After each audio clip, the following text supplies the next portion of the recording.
कल्पनाही नाही केली असेल असं एवढं मोठं दुःखाचा डोंगर तुमच्या कुटुंबावर कोसळलेला आहे. सुरुवातीला केतनचा जो मृत्यू झाला हा अपघातामुळे झाला असं सांगण्यात येत होतं. मात्र पोलीस तपासामध्ये वेगळं चित्र आलंय. नेमकं काय प्रकरण आहे, कोण ही मुलगी आहे आणि त्याच्यासोबतचा आरोपी कोण आहे, काही ही माहिती मुलगी, आपल्याला पोलिसांनी दिली का त्याविषयी? ह्या मुलीचं नाव आहे सिया प्रवीण कुमार गोयल. यांचं मार्केट यार्डमध्ये स्पायसेसचं शॉप आहे, BG गोयल अँड कंपनीच्या नावाने.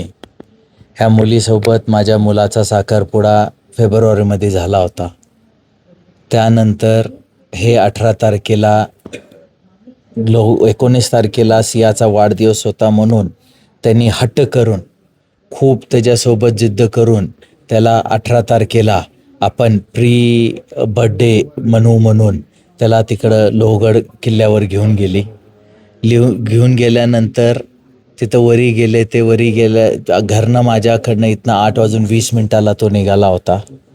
11:15 वाजता आम्हाला कळालं, सियाच्या मम्मीचा फोन आला की तो केतन लोहगड किल्ल्यावरनं खाली दरीत कोसळला.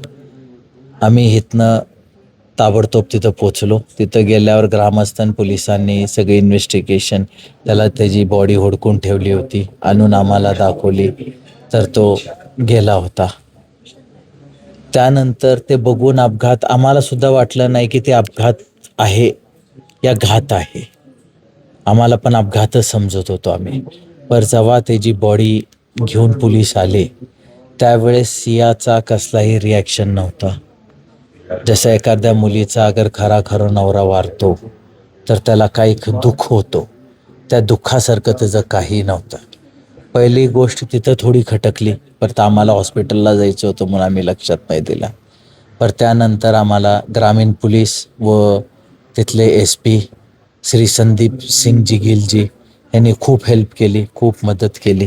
त्यांनी ताबडतोब त्याचा तपास लावला सगळ्या गोष्टींचा. आणि तपास झाल्यानंतर आमच्या हे लक्षात आलं की ह्या पोरीचा चेतन बाबूलाल चौधरी ह्या नावाच्या पोरासोबत अफेअर होतं नोव्हेंबरपासून. आणि त्या अफेअरमध्ये ते बाहेर कुठं हनीमूनला पण गेलते, कुठं बाहेर फिरायला पण गेले होते.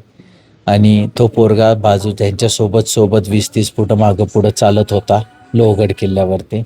आणि वरी जाऊन त्यांच्या दोघांच्या संगनमताने त्यांनी केतनला तिथनं मारून वरनं फेकून दिला.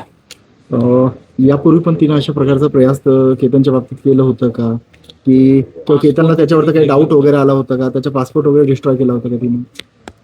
पासपोर्टचा असं होतं की त्यांनी प्री वेडिंग शूटिंगसाठी 6 जून रोजी मुंबईतनं इंडोनेशिया बालीसाठी जाणार होते. तिथं जाता जाता हे 4च लोक गाडीमध्ये होते, माझी मुलगी, मुलगा, सियाचा भाऊ साहिल. हे 4ही लोक गाडीत होते. गाडीत बसताना सगळ्यांनी पासपोर्ट चेक केले. एक बॅगमध्ये सगळे passport, currency, credit card, driving licence वगैरे सगळे एकाच पाऊचमध्ये ठेवलं. ते पाऊच गाडीमध्येच होती. हे फूड मॉलला थांबले. फूड मॉलमध्ये हे लक्षात नाही आलं की सिया मल्ली मोबाईल विसरलाय म्हणून एकटीच गाडीत गेली आणि परत आली. तिथनं गेल्यानंतर जेव्हा एअरपोर्टवर पोचले, सगळ्या लोकांचे पासपोर्ट होते, पर केतनचा हा पासपोर्ट तिथं मिसप्लेस होता. तर असं वाटलं की तो कुठं पडला असेल का. त्यांनी हुडकायची कोशिश केली, कुठंही सापडला नाही मग पासपोर्ट. त्याच्यामुळे ते रिटर्न आले. रिटर्न आल्यानंतर त्यांनी 3-4 दिवशी परत वापस त्याच्या संगत राडा घातला, भांडणं केली की आपल्याला लोहगडला जायचं. आणि त्यानंतर पुन्हा ते 14 जून 2026 परत लोहगडला गेली. त्यावेळेस ते दोघं एकटेच होते. त्यांनी वापस त्याच ठिकाणावरती केतनला धक्का मारल्यानंतर केतन असा मागं सरकला. मागं त्याला एक झुडप हातात लागलं. ते झुडपाला धरून तो वाचला गेला. जसा वाचला, त्याला शुद्धी असं समजायला लागलं की आपण धक्का मारला आणि वाचलोय. तर त्यांनी लगेच हल्ला केला की साप आला. आणि त्याला जाऊन मिठी मारली आणि असं वाटलं की खरंच साप आलता म्हणून ह्याने त्याला धक्का दिला आणि तो वाचला गेला. पण ते घटना मला कळत आली आहे की त्यांनी त्याचा त्यावेळेस खून करायची कोशिश केली.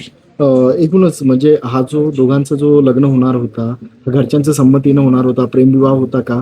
की याच्यामध्ये तिच्या अशा अफेअरविषयी तुमच्या कुटुंबियाला किंवा तुमच्या काही परिजनांना काही माहिती होती का? हा अरेंज मॅरेज होती. आमच्या सगळ्या कुटुंबाच्या दोघांच्या सहमतीनं हे विवाह ठरलं होतं. आम्हाला कुणालाच आमच्या मुलाच्या बाजूला कुणालाच माहिती नव्हतं. पण आज आमच्या हे लक्षात येतंय की त्यांच्या मुलीचे ही जी चालचलन आहेत, ते जे बाहेर जी काय अफेअर आहेत या जे काय भानगडी आहेत, आणि मला असं वाटतंय की ती एकच नाही आहेत, अजून भरपूर आहेत. ते सगळे त्यांच्या पूर्ण परिवाराला माहीत होतं. आणि माहीत असताना मुद्दामून त्यांनी की बाबा चला हे सगळे बंद होतील आणि यांना माहीत नाही तर यांच्या संगत लग्न करून देण्यासाठी आम्हाला फसवण्याचा पूर्ण डाव ठेवला होता. एकूणच म्हणजे सिया किंवा तिचे कुटुंबीय तुमच्यासोबत असं वागतील आणि अशा प्रकारच्या अतिशय म्हणजे दुर्दैवी प्रश्नाला तुम्हाला कधी प्रसंगाला तुम्हाला तोंड द्यावं लागेल असं कधी तुम्ही कल्पना केली होती का? हा प्रसंग कुठलाच बाप कुठल्याच आपल्या मुलासाठी कधी करू नाही शकत. 26 वर्षाच्या मुलाला गमवून कुठला बाप असा प्रसंगाचा विचार करू शकतो? त्या लोकांचा पण असा कधी आम्हाला वाटला नाही का की आम्ही एकमेकांना लगभग 35-40 वर्षापासून ओळखतो. असा काही नवीन नव्हते एकमेकांना. हे माझ्यासाठी दुर्दैवाची गोष्ट आहे की मला 26 वर्षाचा पोरगं घालून आज त्याचं दुःख मानवावं लागतं. आज सगळ्यांना हे समजायला पाहिजे की एवढं तरुण पोरगं गेल्यानंतर त्या बापावर काय परिस्थिती येते हे सांगणं कठीण आहे. माझा शेवटचा प्रश्न असेल की पोलिसांनी याच्यामध्ये 2 आरोपींना आता म्हणजे अटक केली आहे, त्यांच्यावर गुन्हा दाखल केला आहे. मात्र ह्या पार्श्वभूमीला जे लोक तिच्या घरच्या लोकांनाही माहिती होती त्यांना काही सहआरोपी करण्याची मागणी तुमच्या कुटुंबियांच्या वतीनं करण्यात येणार आहे का? मी ऑलरेडी इन्व्हेस्टिगेशन ऑफिसर व बाकीच्या ऑफिसरांना रिक्वेस्ट केली आहे की तुम्ही आता सध्या 2च आरोपी जे तिथं जाग्यावर होते त्यांना केलं आहे. पण माझा असा विचारधारणा आहे की हा कट मागे अजून पण त्यांच्या परिवारमधल्या काही लोकांचा हात आहे. जसं काही संस्कार पहिल्यापासनं आज 20 वर्षाच्या मुलीच्या हे संस्कार कशी येतील की त्यांनी कुणाला मारायला पाहिजे,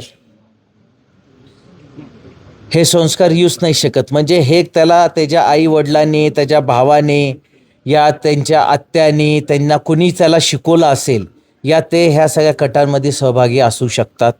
मी त्यांना विनंती केली आहे की आपण पूर्ण इन्व्हेस्टिगेशन घेऊन त्यांच्यावर आरोपपत्र दाखल करावं. म्हणजे हा संयुक्त भेटली त्या दिवशी अजून कोणी त्यांच्यासोबत त्या ठिकाणी होते? मला सांगण्या या माहितीच्या हिशोबाने ते दोघंच होते.